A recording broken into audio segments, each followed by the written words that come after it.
So, there I was, standing outside the quaint little coffee shop where Clara had decided to play Cupid. Clara's been my go-to gal since high school, always into stars and numbers and all that jazz. Me? I've always kept my feet on the ground. But here I was, ready to meet Mr. Perfect Match according to her numerology charts.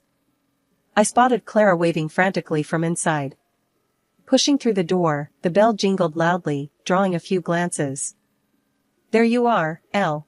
I was starting to think you'd chickened out," Clara teased as I made my way over.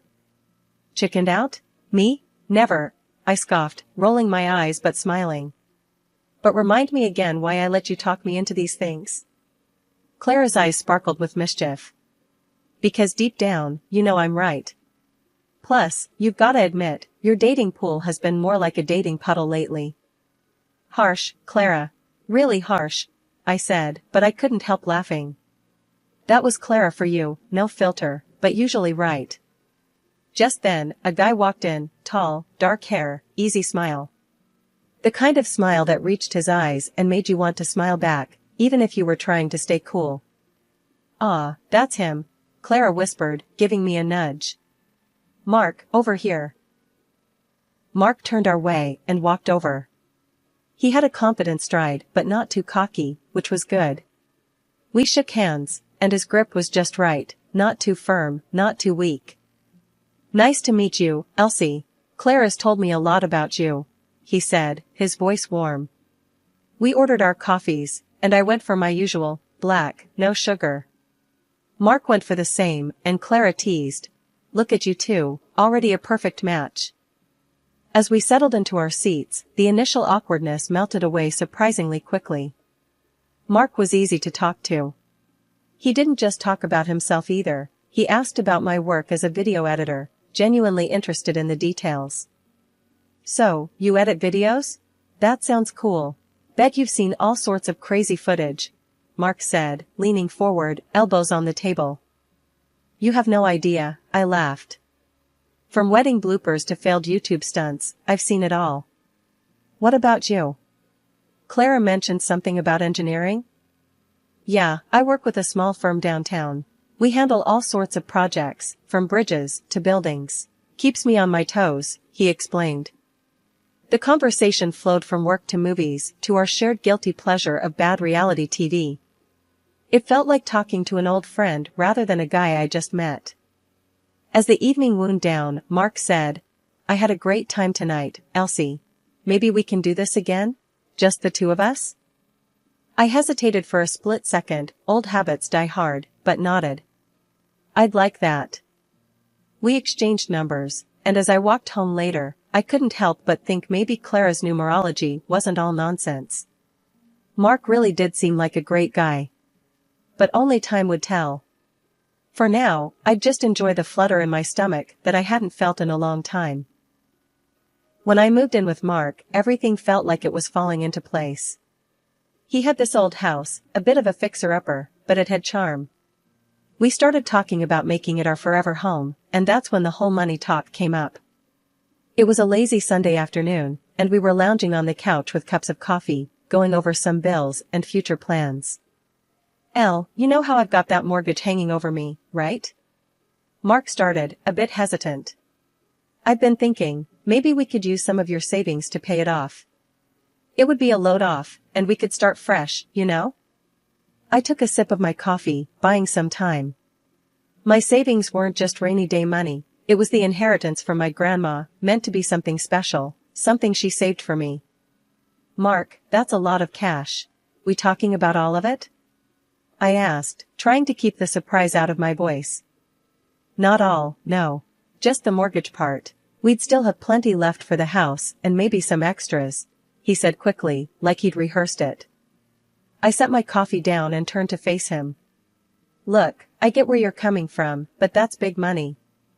And it was meant for my future, you know?" Mark nodded, reaching for my hand. "I know, Elle, and this is our future, right? Together?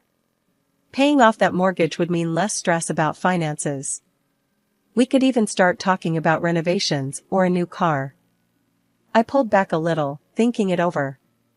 It wasn't just money, It was security, my security, and Grandma's wish. But then, wasn't a happy, stress-free home with Mark worth it? Okay, suppose we do this, clear your mortgage. What's next? We're just going to jump into renovations? I asked, feeling the weight of the decision. Yeah, think about it. We could redo the kitchen, maybe knock out that wall to open up the living room. Make it really ours, he said, his eyes lighting up with every word. And furniture? We gonna spruce up that too? I was warming up to the idea, picturing the house transforming with us. Absolutely.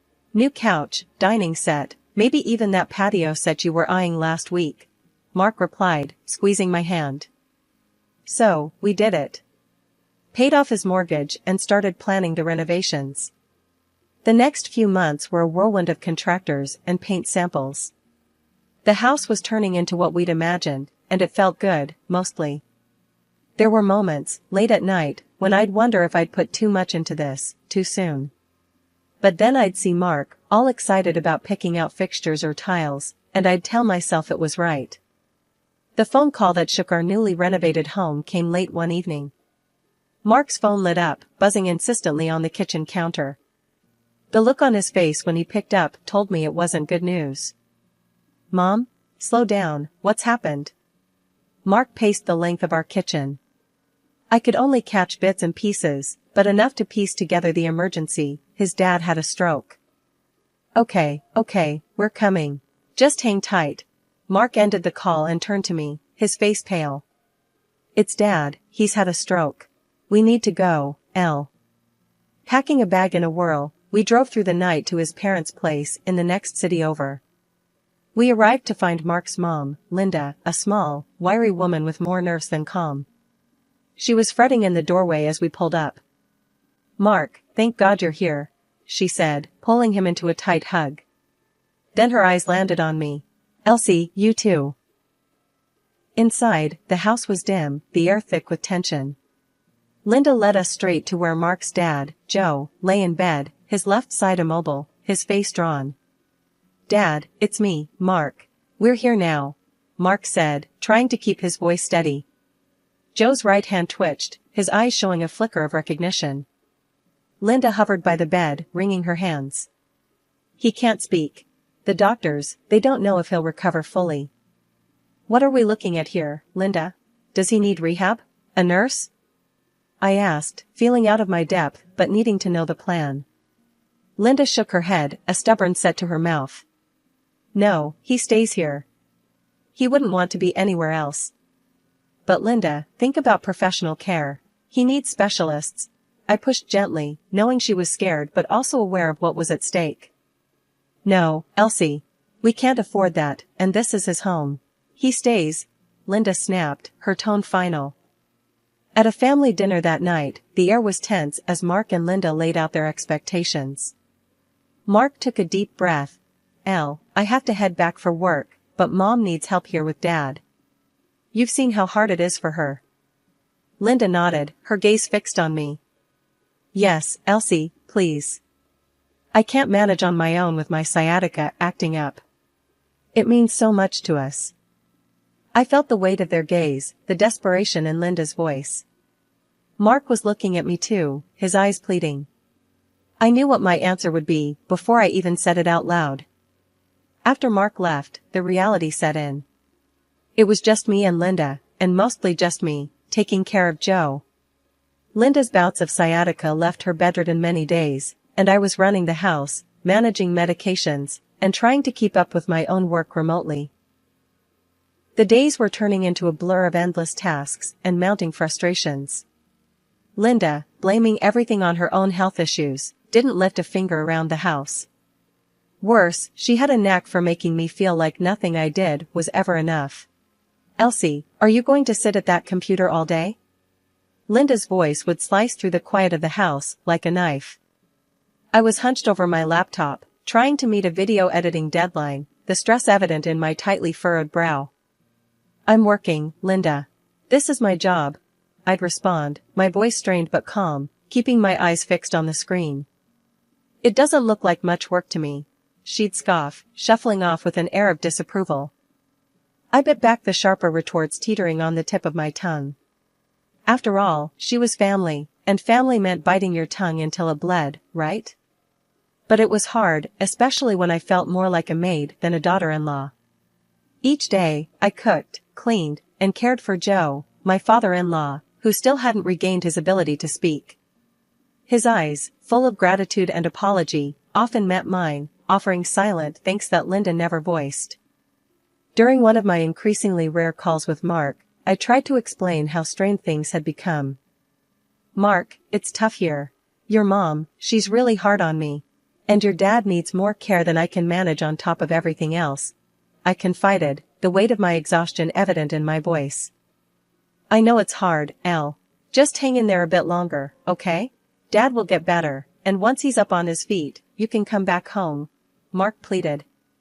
Determined to do more for Joe, I completed a course in massage therapy tailored for stroke recovery.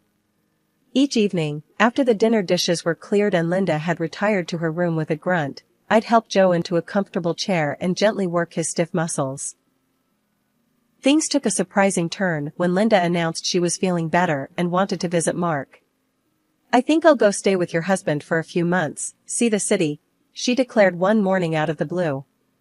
Her news should have filled me with dread at the thought of being alone, but instead, a wave of relief washed over me. When she left, the house felt lighter, as if her departure had lifted a heavy veil that had been smothering me. Finally alone, I established a new routine. Mornings were for Joe. We developed a silent camaraderie, communicating through gestures and shared smiles. I'd massage his limbs, encouraging movement, and his improvement, however slight, felt like victories in a war I'd thought we were losing. Afternoons and evenings were mine again. I reclaimed my time and dove back into my video editing with renewed vigor. Without Linda's constant nagging, I found my productivity soaring. I'd work late into the night, the glow of my laptop a beacon of normalcy in the otherwise turned upside-down world. Evenings were the hardest. I'd sit in the quiet after dinner, missing Mark, missing my old life, but also appreciating the peace. "I think we're doing okay, Joe," I'd say as we settled in after our dinner, speaking more to fill the silence than out of necessity. Joe would nod, his eyes crinkling in agreement or perhaps gratitude. Half a year had rolled around, and it was amazing to see how much Joe had improved. He was not only talking, but had also started getting around with a new wheelchair I helped pick out for him. It was a game changer. He even began doing things for himself, like making his own snacks and managing his medication, which seriously lightened my load.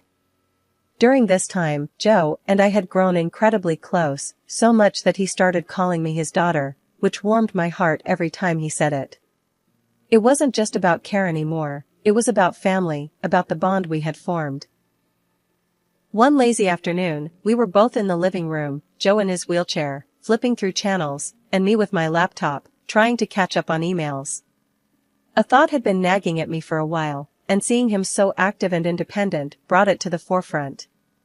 "Joe, can I ask you something?"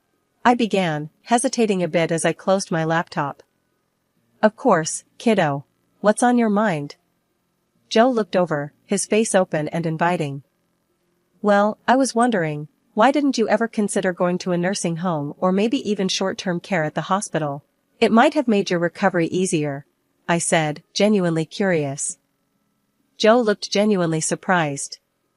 "A nursing home?" I thought about it. Actually, I wouldn't have minded that at all. I've even got some money saved up just in case I needed to go to a better place than what the basic insurance covers. I frowned, confused. "Really? Linda told me you were completely against it, that you wanted to stay here no matter what. She said there was no extra money for anything else." Joe's face hardened slightly. "That's not true, Elsie. I never said I wanted to stay here no matter what. And the money, it's there. I guess she didn't want me using it on a nursing home." That conversation left a sour taste in my mouth. It seemed there were decisions being made without Joe's input, which didn't sit right with me. But before I could dig deeper, my work pulled me back in. I'd landed a major video editing project that demanded almost all my attention. It was a big break for me, a chance to really make a name for myself in the industry. Life settled into a comfortable routine. Joe was doing well, my career was on an upswing, but there was a void where Mark used to be. His visits had become non-existent, and his calls were brief and distracted. Busy at work was always his excuse. As Joe's health stopped causing concern, I thought it was time to mend things at home too. With a heart full of hopeful anticipation, I packed up some of my things, hugged Joe goodbye, and headed back to the house that Mark and I had turned into a home. It was late evening when I arrived, the neighborhood cloaked in darkness, the familiar glow of our porch light a beacon in the night. But something was off. As I approached the front door, my key wouldn't fit into the lock. Confused and slightly anxious, I rang the doorbell.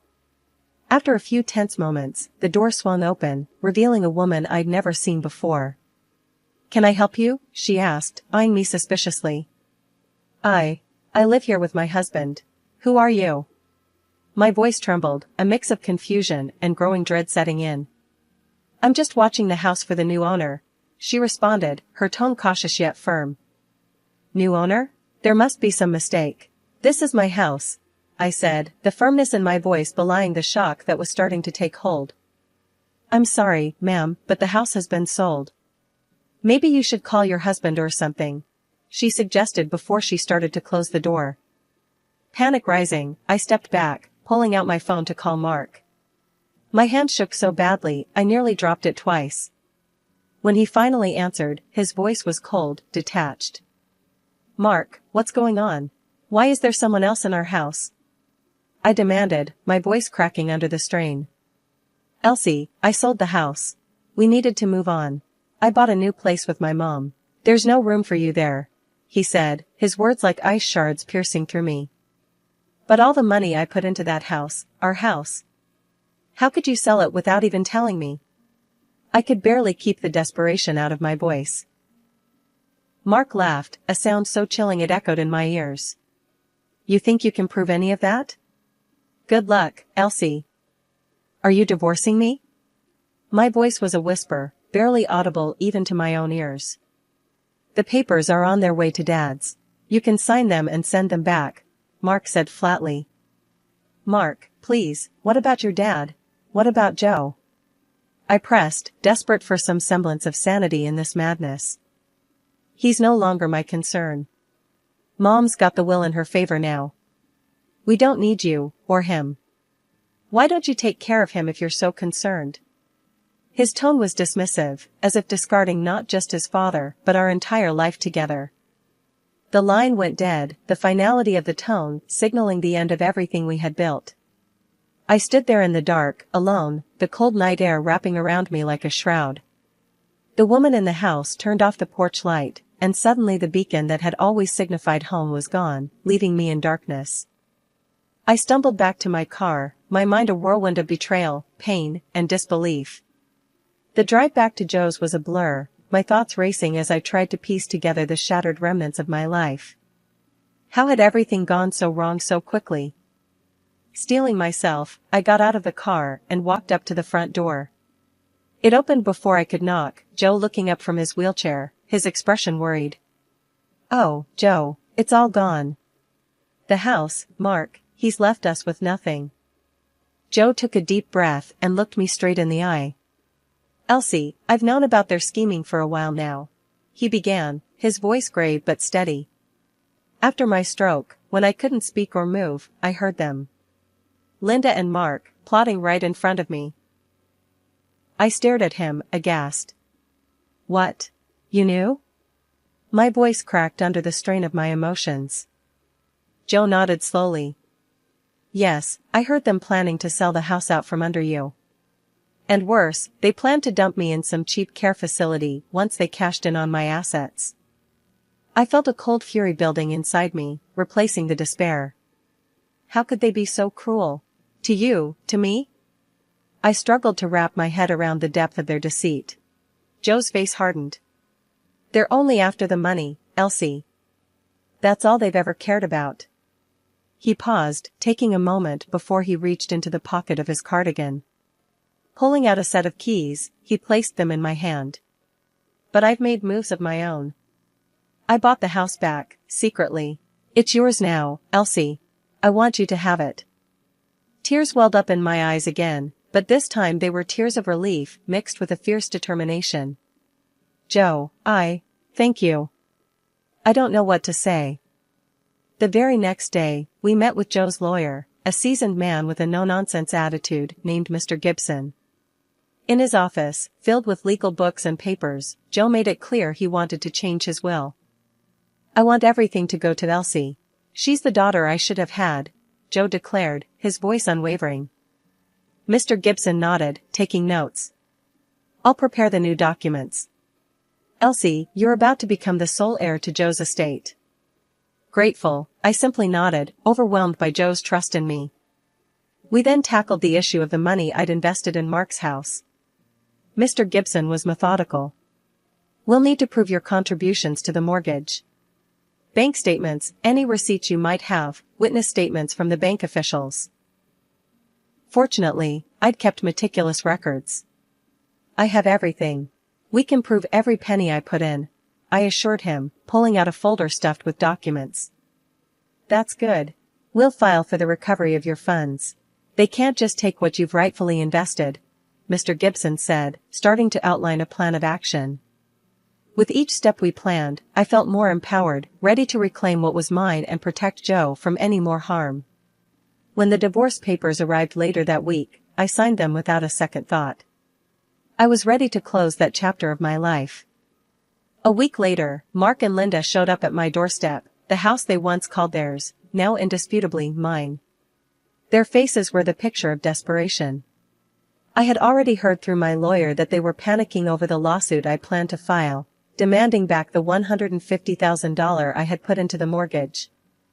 Elsie, please, we need to talk, Mark began, his voice shaky, avoiding eye contact as if the guilt was too much to bear. Linda chimed in, wringing her hands nervously. We're so sorry, Elsie. It all got out of hand. Please, can't we just put this behind us? I leaned against the doorframe, arms crossed, not moved by their distress. Sorry? After everything you've done? You think a simple apology will fix it? But we're family, Linda tried again, her voice trembling. That ship sailed the moment you betrayed me and Joe, I replied sharply, the anger in my voice clear and unyielding. Seeing that their pleas were getting them nowhere, I decided to twist the knife a little deeper. And just so you know, Joe has changed his will. Everything goes to me now. The grin I wore was cruel, sweetened by the justice of it all. Linda's face went pale, and she fainted right there on my new porch. Mark, flustered and embarrassed, had to catch her before she hit the ground. The trial that followed was nothing short of a circus. Mark fought tooth and nail for every cent, refusing to admit that the money I invested was mine. Linda, ever the actress, put on quite a show in court, feigning illness, to gain the judge's sympathy. But the evidence was undeniable. In the end, the judge ruled in my favor. The defendant is ordered to repay $150,000 to the plaintiff. The evidence supports her claim unequivocally. Relief washed over me as justice was served. The gavel's final bang was like music to my ears. I walked out of that courtroom with my head held high, free from the chains Mark and Linda tried to place on me. Back at home, the house felt more like a sanctuary than ever. Joe and I celebrated quietly, a small toast to new beginnings and to justice. Life settled into a comfortable routine after that. I resumed my video editing work, finding joy in the craft that had always been my passion. Joe was more than just a father-in-law now, he was family, a true friend. News reached us through friends that Mark and Linda had to sell their flashy new apartment to cover the repayment. Now they were living in a rental, much humbler than before. It was a fitting turn of events, though I took no pleasure in their downfall. Just last week, Clara, my numerologist friend, called me up. Elsie, I found the perfect guy for you. His birth date lines up beautifully with yours. I couldn't help but laugh, a light, free sound that felt good on my lips. Thanks, Clara, but I think I'm going to stick to meeting people the old-fashioned way. Life's been too crazy for any more predictions. She laughed along with me, and we chatted for a few more minutes about life and love, the conversation light and easy,